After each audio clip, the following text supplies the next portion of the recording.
Hello, in this video we're going to look at the data logging and device testing features of the Conserver Checker software. We have two options for data logging. We can create a new file to log the data to, or we can open an existing file and append data to the end of that file. If we choose a new file, we have the option to include a line of text at the top of the file for a header or some other description you may want to include. If you want to include a header, make sure you enter the text in the box prior to opening a new file. Clicking either Open or New will bring up a dialog that will allow you to either choose a file name and location to save the new file, or to open an existing CSV file. Once the file is opened, the file extension will be shown in the box as an indication that the data logging is ongoing. When you are done logging data, click the Close button and this will save the file and stop logging data.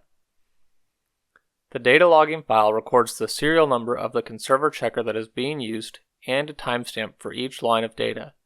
It also records all of the values that are received, including trigger pressure, pulse volume, oxygen concentration, flow rate, and breath rate. The software is also able to guide the user through a set of tests that will check the function of various devices across a range of settings and breath rates. We get the test parameters from the provided Excel document. This has tests for many of the devices currently on the market and can easily be updated with custom tests to meet specific needs or for new devices. At the top of the screen, we have the Open Device Test File button. This button will allow you to choose the Excel file that has the test parameters for all of the devices that you will be testing. Once you open that file, the device type dropdown will list all of the devices with specified tests. You can select the device you will be testing and the software will automatically load the parameters for the first test. You can enter a serial number and a customer name that will be populated in the report that is generated at the end of the test, but these fields are not required. Now that we are ready to start testing, we can see the target breath rate is 20 breaths per minute and we need to set the device being tested to a pulse setting of 1. Our target volume, oxygen concentration, and trigger pressure are also displayed here. Note that the oxygen concentration will always display greater than or equal to 86%, but the pass-fail criteria can be updated in the spreadsheet to differ from that if needed. When the device is testing, you will get green check marks or red check marks, depending on whether or not each value is within the specified range. Once the device has stabilized, you can click the Advance button. This will go to the next test. If you click the Advance button by mistake, you can click the previous button and go back one test point and record new values for that setting.